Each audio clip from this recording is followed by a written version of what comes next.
Welcome to Bansal classes Jalgaon. मैं Prabhat sir. मैं आप लोगों को बेटा कंप्लीट बायोलॉजी पढ़ाऊंगा।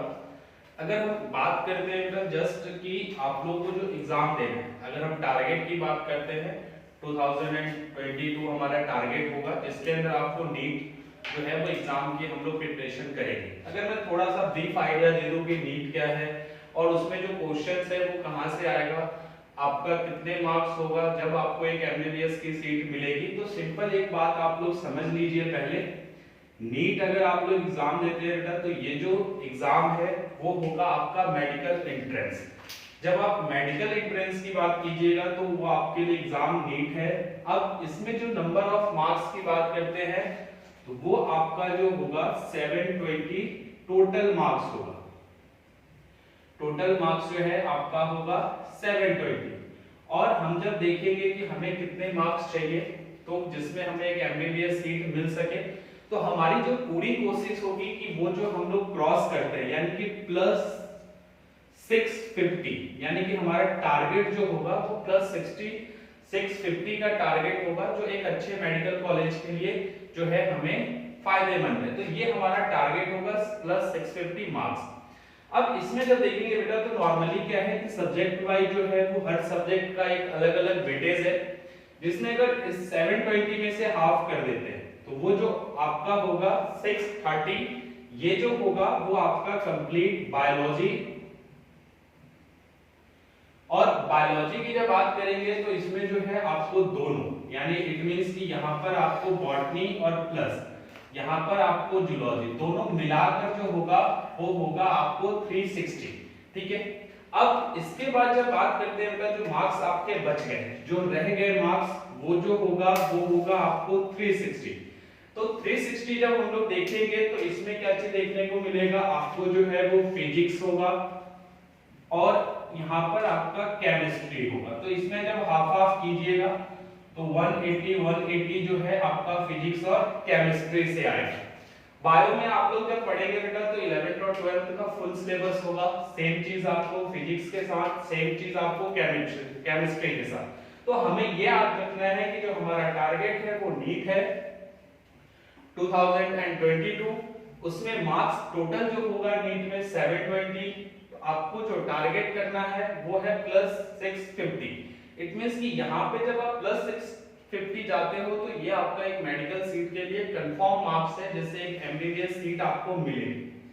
अब इसी में जब हम लोग बात करेंगे बेटा, जब हम लोग बढ़ेंगे, ये सब बेसिक चीजें थी जो आपको बता दी गई, क्योंकि आप लोगों का जो एग्जाम है टारगेट क्या है हमारा 2 साल का हमारी मेहनत होगी और उसमें आपको जो चीज करना है और क्या नहीं करना है वो कंप्लीट आपको क्लासरूम प्रोग्राम में बताया जाएगा। तो यहाँ पर जो हम लोग बेटा बात करते हैं, फर्स्ट जो आप लोग यूनिट है जो हम लोग स्टार्ट करेंगे वो है आपका cell cycle and cell division. अब यहाँ पर सिंपल अगर हम समझते हैं बेटा कुछ साइंटिस्ट जो इन्वॉल्व थे सेल साइकिल और सेल डिवीजन में, तो कुछ के नाम जो है हम लोग देख लेते हैं वो कौन कौन से साइंटिस्ट थे। जिसमें जब बात कीजिएगा बेटा तो सेल डिवीजन से फर्स्ट जो थे वो है आपके फ्लेमिंग, जिन्होंने टर्म दिया वो है आपका 1882 में। इसके बाद जब बात करते हैं कि सेल साइकिल डिस्कवर किसने किया था, तो सेल साइकिल का जब डिस्कवर की बात कीजिएगा तो होवार्ड एंड पेल, ये दो साइंटिस्ट थे जिन्होंने सेल साइकिल को डिस्कवर किया। अब इसी में देखते हैं कि जो स्टडी हुई थी फर्स्ट किसने स्टडी किया था, तो इसमें जब देखेंगे तो फर्स्ट जो है स्टडी जो किया बेटा वो थे आपके साइंटिस्ट प्रीबोस्ट। ये आपके थर्ड साइंटिस्ट के नाम जो है आपको याद रखना है। और ऑब्जर्व किसने किया था बेटा, नागली ने किया था, और इन्होंने जो किया था वो प्लांट सेल में किया था। आपको ये ध्यान रखना है कि प्लांट सेल में किसने आपको ऑब्जर्व किया था। इसी में जब बात करेंगे तो ड्यूमस, इन्होंने जो किया था बेटा वो फर्टिलाइज्ड एग ऑफ फ्रॉग ने किया था। ये सिंपल से बेसिक साइंटिस्ट के नाम थे जो आपको जो सेल साइकिल और सेल डिवीजन में आपको मालूम होना चाहिए। अब यहां पर देखते हैं बेटा कि यहां पर सिंपल है कि साइकिल का मतलब क्या होता है। एक एग्जांपल लेते हैं, एग्जांपल आप सिंपल कोई भी एक सेल ले लेते हैं। जस्ट अगर मान लीजिए कि ये आपका एक सेल है। अब जब बेटा सेल है तो देखेंगे तो क्या चीज देखने को मिलेगा कि सेल में जो है आपकी ग्रोथ देखने को मिलेगी। जब बेटा सेल में जब ग्रोथ होगा तो सिंपल आपको क्या दिखेगा कि इसके अंदर जो है इसका साइज जो है वो धीरे धीरे इंक्रीज कर रहा है। यानी कि जब कंपेयर करेंगे फर्स्ट और सेकंड सेल को तो सेकंड की जो साइज है वो आपकी इंक्रीज कर रही है। तो नॉर्मली क्या है बेटा कि अगर हम कंपेयर करेंगे तो ये आपका जो सेल था इसमें एक न्यूक्लियस है सेंटर में, ये जो भी एक्टिविटीज होगी वो सभी को कंट्रोल कर सकता है। बट जब साइज इंक्रीज हो गई सेल की तो नॉर्मली देखने को मिलेगा कि एक जो आपका सिंगल न्यूक्लियस है वो कंट्रोल नहीं कर सकता। तो ये चीज क्या देखने को मिलेगा कि ये जो है वो आपका डिवाइड हो जाएगा और डिवाइड होने के बाद जो फॉर्म करेगा वो करेगा आपको टू सेल्स। ठीक है, तो ये चीज आपको याद रखना है कि रीजंस हम लोग पढ़ेंगे कि सेल्स क्यों डिवाइड होता है, बट ये बेसिक कांसेप्ट है। अगर सेल है कोई भी स्मॉलेस्ट सेल है, नॉर्मली देखेंगे तो साइज इंक्रीज करेगा, न्यूक्लियस कंट्रोल नहीं कर सकता है एक्टिविटीज को, तो नॉर्मली वो सेल जो है वो आपका डिवाइड होगा। अब इसी में देखते हैं बेटा कि सिंपल जो है कि आपको सेल साइकिल क्या है। जब आप बात करेंगे बेटा कि सेल साइकिल है क्या, एक्चुअल में जब बात आप लोगों को एक चीज हमें याद रखना होता है, जब भी जब टर्म हम लोग जब साइकिल यूज करते हैं इट मींस स्टार्टिंग और एंडिंग पॉइंट बिल्कुल सेम होगा। इट मींस कि आप जब देखेंगे जो हमने ये आपको एक डॉट लगाया, यहां पर अगर आप लेते हैं कि कोई भी एक सेल, ये आपका एक सिंगल सेल है। अब नॉर्मली क्या होगा बेटा जब इसमें साइकिल होगा तो ये धीरे धीरे क्या होगा आगे की तरफ साइकिल इंक्रीज बढ़ेगा, बढ़ने के बाद जब एंड होगा तो वहीं पर आके आपका ये एंड हो जाएगा। जब यहाँ पर देखेंगे तो रिजल्ट क्या देखने को मिलेगा कि एक जो सेल है वो डिवाइड होकर दो सेल में कन्वर्ट हो गया। तो यहाँ पर साइकिल में क्या देखने को मिल रहा है कि यहाँ पर स्टार्टिंग पॉइंट जो ये आपका स्टार्टिंग पॉइंट है यही आपका जो है वो एंडिंग पॉइंट। अब सेल साइकिल में जब बेटा बात करेंगे कितने फेज होते हैं, इसमें जब बात कीजिएगा बेटा तो यहाँ पर जो है आपको दो फेज देखने को मिलेगा। एक जो होगा फर्स्ट वो है आपका इंटरफेज, ठीक है, फर्स्ट जो होगा वो होगा आपका इंटरफेज। सेकेंड जब देखेंगे तो वो जो होगा वो होगा आपका एम फेज। ये आपको दो फेज देखने को मिलेगा सेल साइकिल में। इनके अनदर नेम भी होते हैं वो भी आपको लिख दिया जाए। इंटरफेज को जब आप बोलेंगे बेटा तो इसको आप लोग जो है वो रेस्टिंग फेज भी बोल सकते हो। रेस्टिंग फेज के बाद आते हैं बेटा तो इसी को आप लोग जो है वो प्रिपरेटरी फेज बोल सकते हो।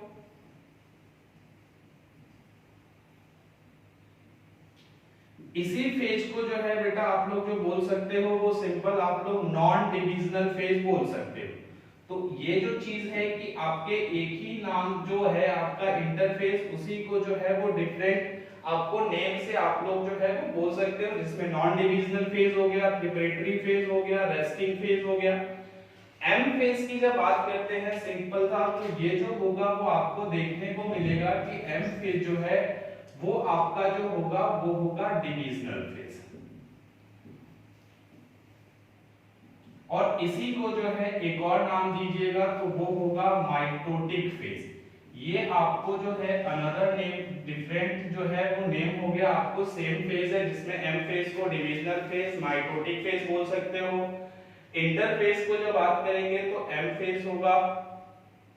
इंटरफेज में देखेंगे रेस्टिंग फेज बोल सकते हैं, प्रिपरेटरी फेज बोल सकते हैं और नॉन डिविजनल फेज बोल सकते हैं। तो ये आपके जो होंगे सिंपल आपका डिफरेंट जो है अनदर नेम होगा आपको फेज के। अब इसमें जब देखेंगे बेटा जब साइकिल में देखिएगा तो सिंपल आपको क्या चीज देखने को मिलेगा, एक हम लोग देखते हैं फर्स्ट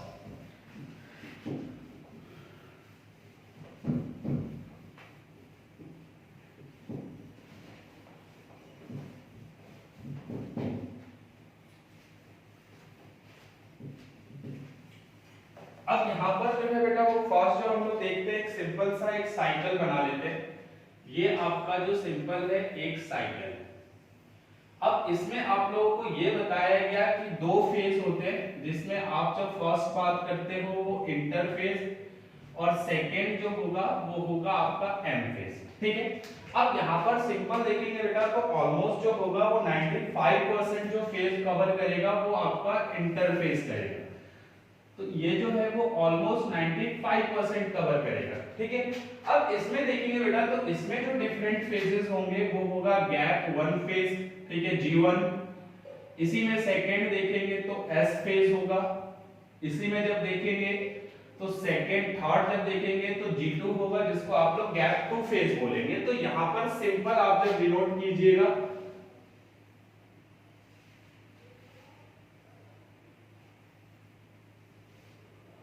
यहाँ पर जो फर्स्ट होगा ये होगा आपको G1, सेकेंड जब लेंगे इसी में होगा S फेज, थर्ड जो हो गया वो इंटरफेस का G2 फेज, और आपका जो है ये आपका जो बच गया लेस देन 5% या ऑलमोस्ट 5% वो है आपका M फेज। ठीक है, अब आप जब देखेंगे इनका तो नॉर्मली जो है यहाँ से जब स्टार्ट करते हैं कोई भी सेल है तो इस पॉइंट से आप लेते हैं। ठीक है, धीरे धीरे क्या होगा कि वो क्रॉस करेगा G1 फेज को, फिर क्रॉस करेगा S फेज को, फिर क्रॉस करेगा G2 को, और फिर जो है वो M फेज होकर आपका डिवाइड जो होगा वो हो जाएगा आपको दो सेल में। तो ये चीज इंटरफेस में आप जब G1, S और G2 ये दो तीनों जो है वो आपके इंटरफेस के पार्ट, इसी में जब देखेंगे बेटा तो आपको जो दिखेगा वो है आपका M फेज। जब M फेज की बात करते हैं तो यहाँ पर जो दिखेगा वो दो चीजें आपको पढ़नी है, फर्स्ट है कैरियोकाइनेसिस और सेकंड साइटोकाइनेसिस, वो एक बार हम लोग देख लेते हैं।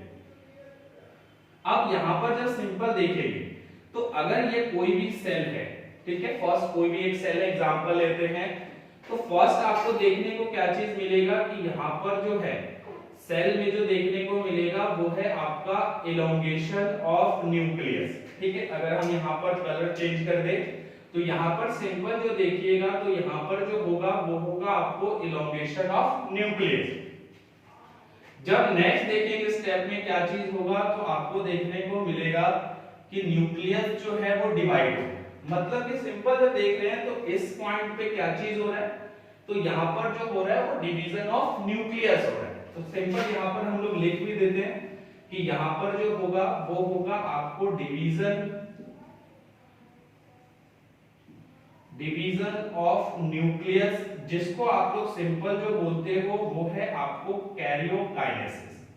ठीक है, अब ये जो है सिंपल हो गया आपको karyokinesis means division of nucleus. इसी में जब नेक्स्ट देखेंगे तो क्या चीज देखने को मिलेगा कि न्यूक्लियस ऑलरेडी डिवाइड हो चुका था, अब यहाँ पर जो है वो साइटोप्लाज्म डिवाइड होगा और फॉर्म होगा टू डॉटर सेल्स। तो यहाँ पर जो देखेंगे इस पॉइंट पे तो यहाँ पर जो हो रहा है वो हो रहा है आपको डिवीजन ऑफ साइटोप्लाज्म, जिसको आप लोग सिंपल जो बोलते हो वो है आपको साइटोकाइनेसिस। ठीक है, साइटोकाइनेसिस मींस होगा division of cytoplasm, karyokinesis means होगा आपको डिवीजन ऑफ न्यूक्लियस। तो एम फेज में जो आपको देखने को मिलेगा वो आपको दो चीज देखने को मिलेगा, फर्स्ट जो होगा फर्स्ट आप लोग देखोगे बेटा वो है आपका कैरियोकाइनेसिस, यानी कि फर्स्ट जो होगा वो डिवीजन ऑफ न्यूक्लियस होगा, सेकेंड जब देखेंगे तो वो होगा आपको साइटोकाइनेसिस। ठीक है, अब यहाँ पर सिंपल जब हम इस साइकिल में दिखाते हैं कि आपको जो है वो किस रीजन में होगा, तो फर्स्ट अगर हम लेते हैं तो ये ले लीजिए कि आपका जो डिवीजन है यही है कैरियोकाइनेसिस। ठीक है, अब कैरियोकाइनेसिस है और सेकंड जो है वो साइटोकाइनेसिस है, लेकिन बेटा जब बात करते हैं कैरियोकाइनेसिस में तो यहाँ पर आपको डिफरेंट फेज देखने को मिलेगा। कौन कौन से फेज होंगे तो एक बार देखिए, प्रोफेज हो गया, फर्स्ट होगा प्रोफेज, सेकेंड आप जब बात करोगे तो होगा मेटाफेज, थर्ड जब बात करेंगे तो वो होगा आपको एनाफेज, और लास्ट जो फोर्थ होगा वो होगा आपको टीलोफेज। ये चार फेज जो देखने को मिलेगा तो ये होगा आपको कैरियोकाइनेसिस में। तो अगर हम सिंपल इस ग्राफ में दिखाते हैं फर्स्ट, सेकेंड, थर्ड और फोर्थ, तो यहाँ पर जब सिंपल देखेंगे तो क्या चीज देखने को मिलेगा कि आपका जो फर्स्ट है ये है प्रोफेज, मेटाफेज, एनाफेज, टीलोफेज, और फिर जो होगा वो होगा आपको साइटोकाइनेसिस। तो ये जो टोटल है ये जो आपको आएगा वो एम फेज में आएगा, ठीक है। अब प्रोफेज, मेटाफेज, एनाफेज और टीलोफेज अगर लगे कि याद करने में थोड़ा सा टिपिकल हो रहा है तो सिंपल हम एक फॉर्मूला यूज करेंगे जो है आपका पुराना मैट। घर का पुराना मैट लीजिएगा तो P4 जो होगा पुराना और इसी में जोड़ दीजिए MAT। तो यहां पर जब सिंपल लेंगे तो P से प्रोफेज, M से मेटाफेज, A से एनाफेज, T से टीलोफेज, ये 4 फेज देखने को मिलेगा कैरियोकाइनेसिस में। और साइटोकाइनेसिस में कोई आपको ऐसा फेज देखने को नहीं मिलेगा। सिंपल यहां पर जो है वो साइटोप्लाज्म आपका डिवाइड हो जाएगा। इसी में जब देखेंगे बेटा तो बहुत सारे इवेंट्स जो है आपको देखने को मिलेगा G1 में, S में, G2 में। इसी में हम लोग पढ़ेंगे चेक पॉइंट्स।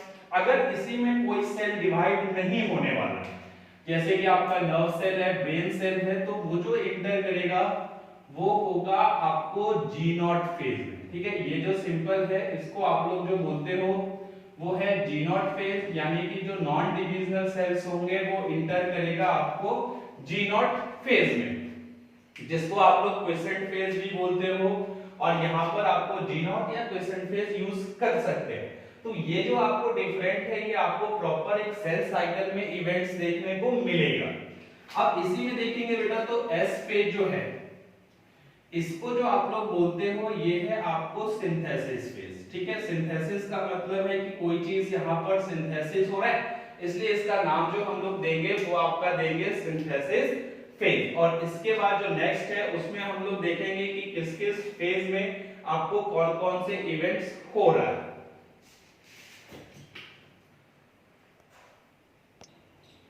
चलिए अब जो देखते हैं बेटा कि जो आपका G1, S और G2 इनमें क्या क्या आपको देखने को मिलेगा, क्योंकि इंटरफेस की जब बात करेंगे तो आपका G1, S और G2 ये जो तीनों है आपका जो आएगा वो इंटरफेस का पार्ट है। एम फेज में आप लोगों ने देखा कैरियोकाइनेसिस और साइटोकाइनेसिस है। अब इसमें जब देखेंगे बेटा कि क्या क्या इवेंट्स होगा तो इसमें जो फर्स्ट हम लोग बात करते हैं जो है आपका G1 फेज, ये वाला कि यानी कि आपको जीवन में क्या क्या देखने को मिलेगा। तो सबसे पहले जब बात करेंगे कि यहाँ पर क्या देखने को मिलेगा तो यहाँ पर जो है प्रोटीन सिंथेसिस इंक्रीज करेगा, ठीक है। प्रोटीन सिंथेसिस इंक्रीज करेगा और इसी के साथ जो है आपका आरएनए सिंथेसिस इंक्रीज करेगा, एटीपी सिंथेसिस इंक्रीज करेगा क्योंकि यहाँ पर एटीपी की रिक्वायरमेंट होगी तो उसकी भी सिंथेसिस होगी। रॉ मटेरियल फॉर रेप्लिकेशन, अब यहाँ पर जो एक चीज आप लोग देख रहे हो वो है रेप्लिकेशन। रेप्लिकेशन होता क्या है, सिंपल देख लीजिए कि रेप्लिकेशन क्या होता है। जब आपका डीएनए फॉर्मेशन होगा तो इसी प्रोसेस को आप लोग रेप्लिकेशन बोलते हो, ठीक है। तो रेप्लिकेशन सिंपल याद रखना है कि डीएनए से डीएनए जब बनेगा तो उसको हम लोग जो बोलते हैं वो रेप्लिकेशन बोला जाएगा। इसी में जब देखते हैं कि आपका ये सारे इवेंट्स और इसके अलावा जो एक है कि सेल ऑर्गेनेल्स डुप्लीकेट होगा। तो सेल ऑर्गेनेल्स आपको पता है कि सेल की एक्टिविटी को कंट्रोल करता है, जैसे माइटोकॉन्ड्रिया, गोल्गी बॉडी, क्लोरोप्लास्ट। तो ये देखिएगा तो आपका जो सेल ऑर्गेनेल्स डुप्लीकेट होगा वो जीवन में भी आपको देखने को मिलेगा। इसके बाद जब आएंगे बेटा तो वो है आपका सेकेंड एस फेज, यानी कि ये वाला। अब इसमें जब देखेंगे बेटा तो यहाँ पर क्या देखने को मिलेगा, फर्स्ट जो होगा वो होगा आपको डीएनए रेप्लिकेशन। रेप्लिकेशन बताया गया सिंपल है, डीएनए से डीएनए फॉर्मेशन जब होगा तो आप लोग उसको रेप्लिकेशन बोलते हो। अब रेप्लिकेशन जब होगा बेटा तो डीएनए जिससे बने हुए वो सारे क्या चीज होंगे, आपका जो है वो फॉर्मेशन होगा जिसमें आपका डीएनए की जब बात करते हैं तो पेंटोज शुगर से बना हुआ है, नाइट्रोजनस बेस से बना हुआ है, प्लस बना हुआ है फास्फोरिक एसिड जिसका फार्मूला है H3PO4। तो ये तीनों जो हैं वो डीएनए के ही आपके कंपोनेंट्स हैं। इसी में देखेंगे बेटा तो सेंट्रियोल्स डिवाइड होगा। सेंट्रियोल्स जब बात करेंगे तो सेंट्रियोल्स जो होगा वो सिर्फ आपको एनिमल सेल में मिलेगा, प्लांट सेल में एब्सेंट होता है। एक डिफरेंस भी है कि सेंट्रियोल्स जो है वो सिर्फ एनिमल्स में मिलेगा, प्लांट सेल में एब्सेंट होता है। उसके बाद देखेंगे बेटा तो हिस्टोन प्रोटीन का सिंथेसिस देखने को मिलेगा। तो ये सारे इवेंट्स जो आप लोग देखोगे तो ये जो होगा वो एस फेज में होगा। उसके बाद जो नेक्स्ट है हमारा वो है आपको G2 फेज। अब G2 में देखेंगे बेटा तो यहाँ पर जो है वो प्रोटीन सिंथेसिस इंक्रीज होगा उसमें आपका ट्यूबलिन होगा जो स्पिंडल फाइबर फॉर्मेशन में काम आता है। स्पिंडल फाइबर भी हम लोग आगे देखेंगे, थ्रेड लाइक स्ट्रक्चर होगा। इसमें आपको देखने को मिलेगा सेकेंड प्लाज्मा मेम्ब्रेन जो प्रोटीन है वो भी इंक्रीज करेगा सिंथेसिस। एटीपी सिंथेसिस इंक्रीज होगा, क्यों होगा? क्योंकि एटीपी की जब बात करेंगे तो 30 एटीपी यानी जब क्रोमोसोम डिवाइड होगा तो आपको जो रिक्वायरमेंट होगी 30 एटीपी पर क्रोमोसोम। तो यहाँ पर सिंपल जब देखेंगे तो यहाँ पर आपको देखने को मिलेगा एटीपी सिंथेसिस इंक्रीज हो रहा है। आरएनए सिंथेसिस होगा जिसमें आरएनए जब हम लोग पढ़ेंगे बायोमोलिक्यूल्स में तो 3 आरएनए टाइप्स पढ़ेंगे, 3 टाइप्स ऑफ आरएनए, जिसमें आपको होगा फर्स्ट टीआरएनए जिसको ट्रांसफर आरएनए बोलते हैं, आरआरएनए राइबोसोमल आरएनए और एमआरएनए मींस मैसेंजर आरएनए। उसके अलावा जब देखेंगे बेटा तो यहाँ पर जो है वो सेल ऑर्गेनेल्स भी डुप्लीकेट होगा जिसके अंदर माइटोकॉन्ड्रिया, क्लोरोप्लास्ट और गोल्गी बॉडी। ठीक है, ये चीज आपको देखने को मिलेगा G2 फेज में। तो ये तीनों फेज को क्रॉस करके आपका जो सेल एंटर करेगा वो M फेज में करेगा जिसमें होगा आपको कैरियोकाइनेसिस और साइटोकाइनेसिस। अब इसमें देखते हैं बेटा कि S फेज, इससे आपको क्वेश्चन बहुत अच्छे अच्छे आते हैं। थोड़ा सा हम लोग यहाँ पर देख लेते हैं कि S फेज से जो है आपको कैसे क्वेश्चंस आते हैं। अब बेटा एक चीज याद रखना है कि जो S फेज होता है यहाँ पर आपको डीएनए सिंथेसिस होगा। ठीक है, यहाँ पर सिंपल देखेंगे तो होगा क्या चीज कि यहाँ पर जो देखने को मिलेगा आपको वो होगा डीएनए सिंथेसिस। ठीक है, डीएनए का अमाउंट जो होगा वो आपको डबल होगा। ठीक, बट क्रोमोसोम नंबर आपका सेम होगा, वो डिवाइड नहीं होगा। तो सिंपल जब पालेंगे तो यहाँ पर जो होगा वो डीएनए सिंथेसिस होगा, क्रोमोसोम कांस्टेंट होगा। सिंपल आपको याद रखना है। यहाँ पर सिंपल देखेंगे तो आपको दिखेगा डीएनए सिंथेसिस बट आपका जो क्रोमोसोम होगा वो कांस्टेंट होगा। एक एग्जांपल लेके देख लेते हैं। अगर आप देखेंगे बेटा जो डीएनए को मेजर करते हैं वो होता है मेजर पिकोग्राम में। आप मान लीजिए कि डीएनए जो एग्जांपल लेते हैं वो ले लेते हैं हम लोग 20 पीजी। तो ये जो देखिएगा तो पीजी जो है वो सिंपल आप लोग लिखेंगे तो वो होगा आपको पिकोग्राम। ठीक है, अब जब इसी में देखेंगे तो आपको देखने को क्या मिलेगा बेटा कि अगर एज्यूम कीजिए कि जीवन में जो है आपको 20 पीजी है। ठीक, अब एस फेज में जब इंटर करेगा यही 20 पीजी तो यहाँ पर ये सिंथेसिस होगा। तो मतलब कि जब सिंथेसिस होगा, जब यहाँ से मूवमेंट करेगा तो G2 में कितना पहुंचेगा तो वो होगा आपको 40 पीजी। ये आपको याद रखना है, सिंथेसिस होगा जब अमाउंट डबल हो जाएगा। तो यहाँ पर डीएनए का सिंथेसिस हुआ जो आपका G1 में 20 था वो आपका G2 में जो हो गया वो 40 पीजी हो गया। मतलब सिंथेसिस जो S फेज है वहां पर डीएनए सिंथेसिस हुआ। अब इसी में मान लेते हैं क्रोमोसोम नंबर ले लेते हैं, मान लेते हैं यहाँ पर आपके पास जो क्रोमोसोम है वो 20 क्रोमोसोम है। अब जब ये इंटर करेगा बेटा तो यहाँ पर जो देखने को मिलेगा कि यहाँ पर क्रोमोसोम का नंबर जो है वो डबल नहीं होगा। तो जब आपका यहाँ से आपका निकलकर बाहर आएगा मतलब एस फेज को क्रॉस करेगा तब भी इसके पास जो क्रोमोसोम नंबर होगा वो आपका 20 होगा। मतलब कि एस फेज में डीएनए सिंथेसिस होता है, मतलब कि डीएनए जो है वो डबल होगा बट जो क्रोमोसोम है वो कांस्टेंट होगा। अगर वो 10 होता तो 10 ही होगा, 20 है तो 20 ही होगा। देख भी लेते हैं कैसे। आप लोग यहाँ पर हम लोग सिंपल देखेंगे भी कि वो चीज आपको कैसे देखने को मिलेगा।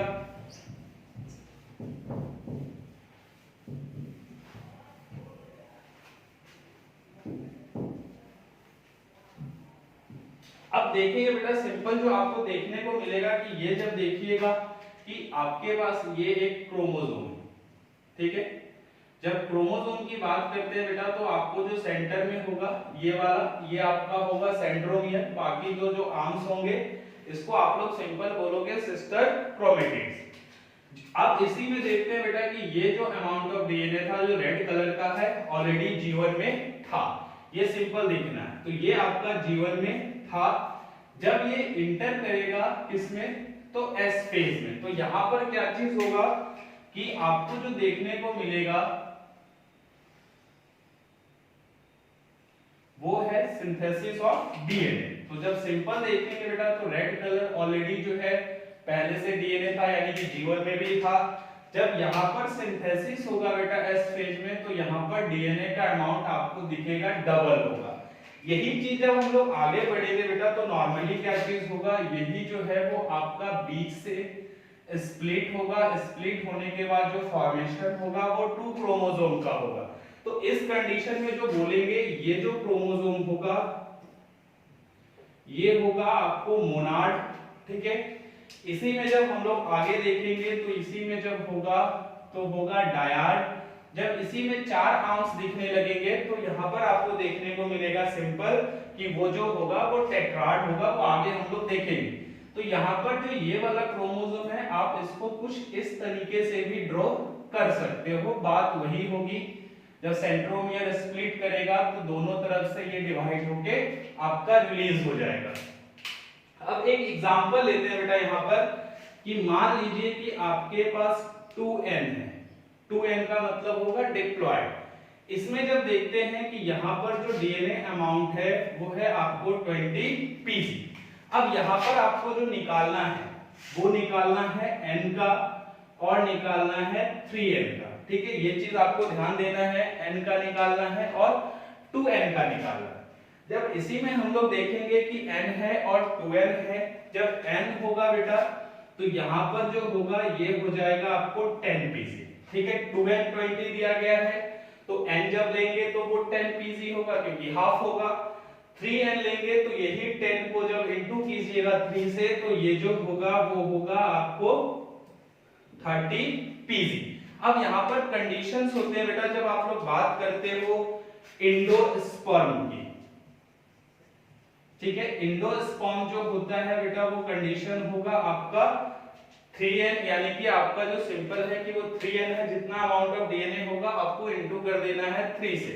इसी में जब बात करिएगा जब n का, इसी में आप ले लीजिए 9th में आप लोगों ने एंजियोस्पर्म जिम्नोस्पर्म पढ़ा था, तो जिम्नोस्पर्म जब लीजिएगा इसी में एग्जांपल आप लोग लिख सकते हो साइटस और पाइनस। ये जो है वो आपको n होता है, हैप्लॉइड होता है, तो यहाँ पर जो होगा वो 10 होगा। इंडोस्पर्म जब लीजिएगा तो सिंपल जो होगा वो बात करेंगे हम लोग एंजियोस्पर्म की। तो यहाँ पर जो सिंपल है कि n और 3n में आप लोगों ने उसको डिवाइड कर दिया, तो इस तरीके से आप लोग जो है अमाउंट ऑफ डीएनए बना सकते हो। इसके आगे जो हम लोग सिंपल देखेंगे वो है आपका चेक पॉइंट। चेक पॉइंट्स क्या होता है, सेल में क्या रोल है, वो सारी चीजें जो हम लोग देखेंगे वो देखेंगे चेक पॉइंट में।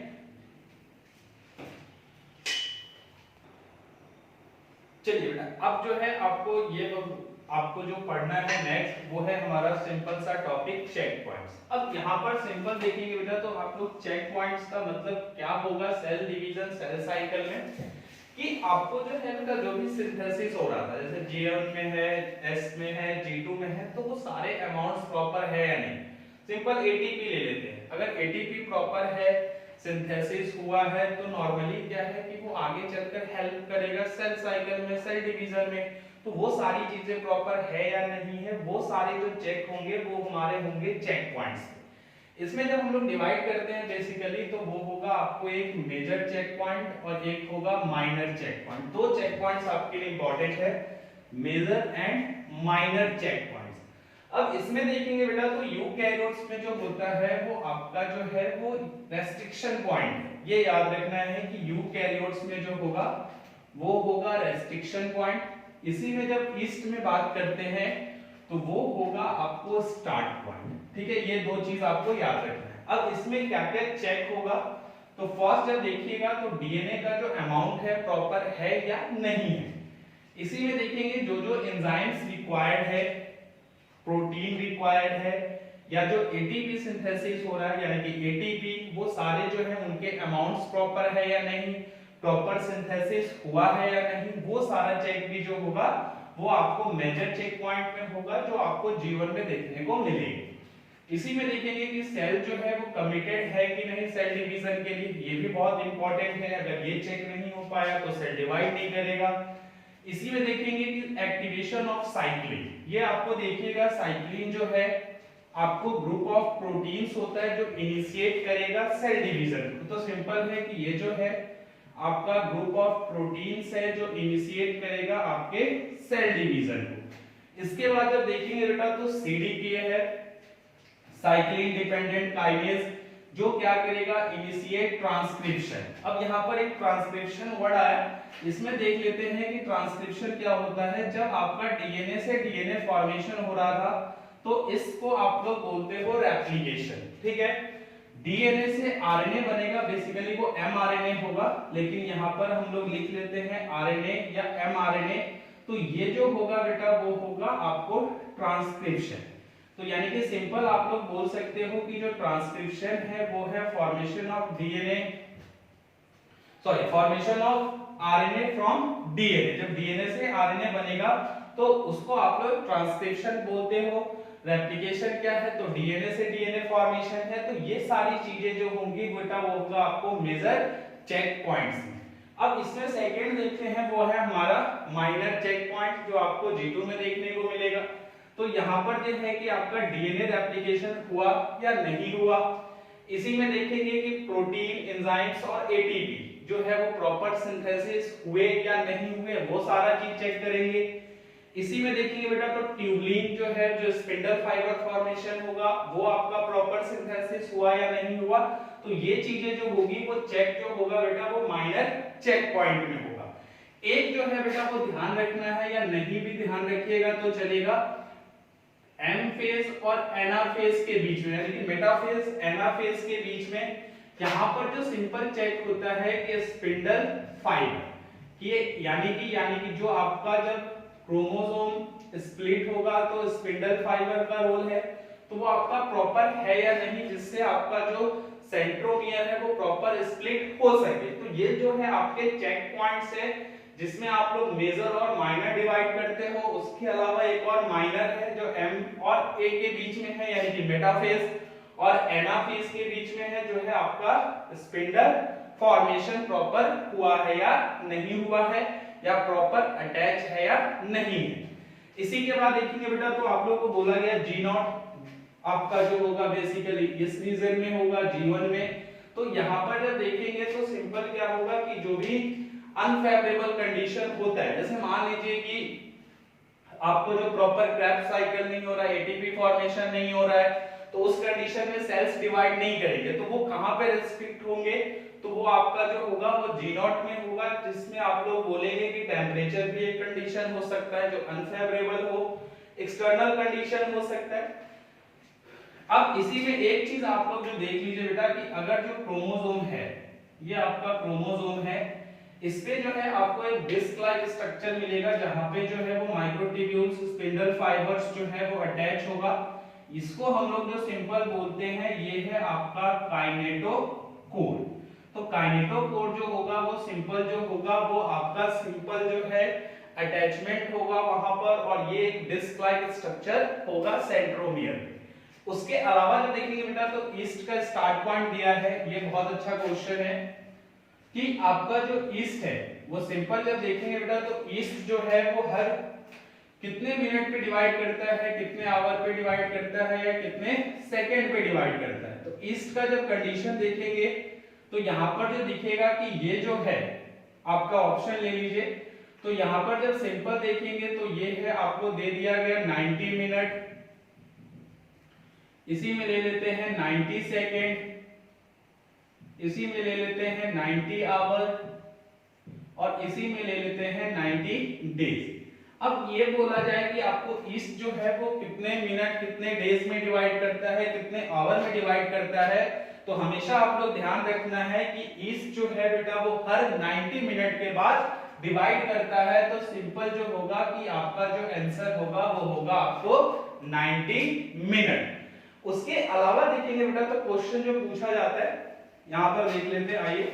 अब यहाँ पर जब सिंपल देखिएगा बेटा तो मान लीजिए कि ये आपको जो है एक कंटेनर दिया गया, इस कंटेनर में देखेंगे तो बोला गया आपको कि यहाँ पर जो हाफ फिल्ड होने में यहाँ पर जो ले रहा है वो आपको 5 मिनट लेना है, ठीक है। अब जो डिवाइडिंग टाइम है कितने मिनट में डिवाइड हो जाता है, तो डिवाइडिंग टाइम जो सिंपल अगर लिखे कि वो जो है आपका डिवाइड जो होता है वो होता है पर 1 मिनट, हर 1 मिनट पे आपको डिवाइड हो जाता है। अब यहाँ पर जो सिंपल देखेंगे तो यहाँ पर आपको क्या निकालना है कि यहाँ पर जो फुलफिल्ड होगा, मतलब यहाँ तक पहुंचने में ये जो आपका सिंपल है फुलफिल्ड का, यहाँ पर जो है वो कितना टाइम लेगा। तो फुलफिल्ड कंडीशन में देखेंगे तो आपको सिंपल है कि वो हर कितने मिनट पे डिवाइड कर रहा है, 1 मिनट। 5 मिनट में ऑलरेडी वो हाफ जो है वो फिल्ड हो चुका है, तो एक बार अगर और ये डिवाइड करता है मतलब कि 5 + 1 मिनट कर दीजिएगा तो ये क्या चीज होगा, आपको फुलफिल्ड हो जाएगा। तो सिंपल जो फुलफिल्ड का टाइम होगा वो होगा आपको 6 मिनट। अब इसके बाद जो देखेंगे बेटा वो हम लोग देखेंगे टाइप्स ऑफ सेल डिवीजन, कितने टाइप्स के होते हैं, जिसमें हम लोग पढ़ेंगे माइटोसिस, मियोसिस और उसी में थर्ड पढ़ेंगे हम लोग एमाइटोसिस। तो माइटोसिस मियोसिस इंपॉर्टेंट है बट आपको एमाइटोसिस भी मालूम होना चाहिए। तो इसके बाद जो हम लोग सिंपल देखते हैं वो है आपका अमाइटोसिस।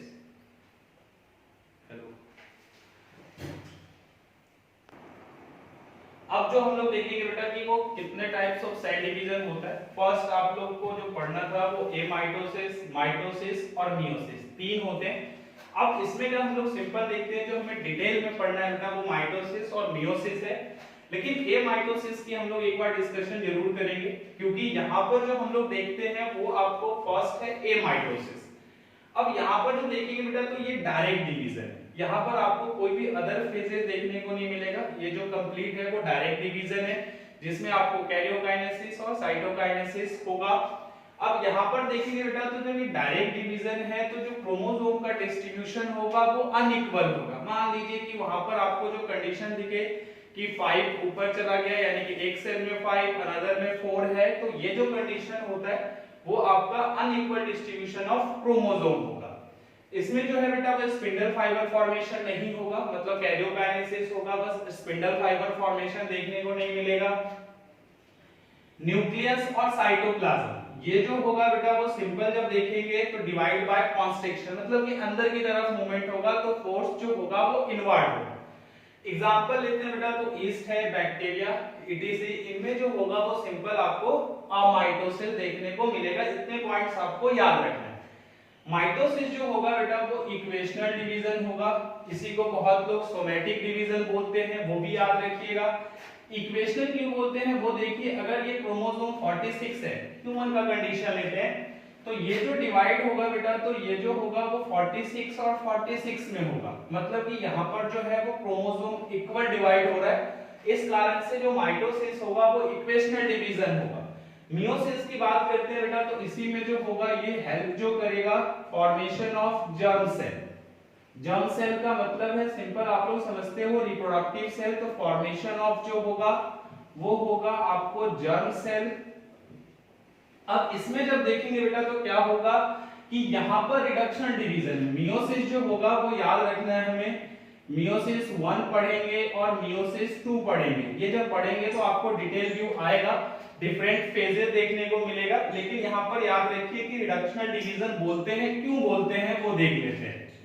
अगर हम क्रोमोसोम लेते हैं 46, तो फर्स्ट जो होगा बेटा ये जो डिवाइड होगा वो होगा 23 और 23। अगर यहाँ पर जो सिंपल देख रहे हैं तो क्रोमोसोम क्या चीज हो रहा है, रिड्यूस हो रहा है। तो यहाँ पर 46 से 23 और 23 में डिवाइड हुआ। इट मीन सिंपल है कि इस पॉइंट पे जब देख रहे हैं तो यहाँ पर जो क्रोमोसोम नंबर है वो रिड्यूस हो रहा है, तो ये जो होगा वो होगा आपको मियोसिस में देखने को मिलेगा। और ये जो है वो मियोसिस 1, ठीक है, यहाँ पर मियोसिस 1 और मियोसिस 2 में डिफरेंस होगा, वो भी देखेंगे। जब यहाँ पर ये मियोसिस 1 है, जब आपका मियोसिस 2 होगा तो क्या होगा कि यहाँ पर 23 और 23 यानी कि 4 हैप्लॉइड सेल्स बनेंगे जिसके पास क्रोमोसोम नंबर 23 ही होगा। तो इस पॉइंट पे जब देखेंगे तो यहाँ पर जो है वो मियोसिस 2 हो रहा है, तो मियोसिस 2 जो है वो इक्वेशनल है और मियोसिस 1 जो है आपका रिडक्शनल है। बट कंप्लीट जब बोलेंगे मियोसिस को तो आप बोलोगे कि रिडक्शनल। अब हमें जो बेटा डिटेल में पढ़ना है वो है माइटोसिस। माइटोस का मतलब सिंपल थ्रेड है, ओसिस का मतलब स्टेट है। अब यहाँ पर देखेंगे बेटा जो प्लांट सेल में है वो स्ट्रॉसबर्गर ने जो है वो डिस्कवर किया। फ्लेमिंग ने एनिमल्स में किया। टर्म जो माइटोसिस है वो भी आपका जो दिया था वो फ्लेमिंग ने दिया था।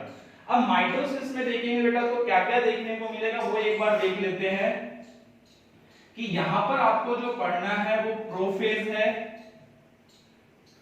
सेकेंड जब इसी में पढ़ेंगे तो मेटा है, एना है, टीलोफेज पढ़ेंगे और इसके बाद जो है आपका जो आएगा वो आएगा साइटोकाइनेसिस। और ये जो है हम लोग नेक्स्ट वीडियो से एकदम बढ़िया से पढ़ेंगे जिससे हमारे सारे क्वेश्चंस बने।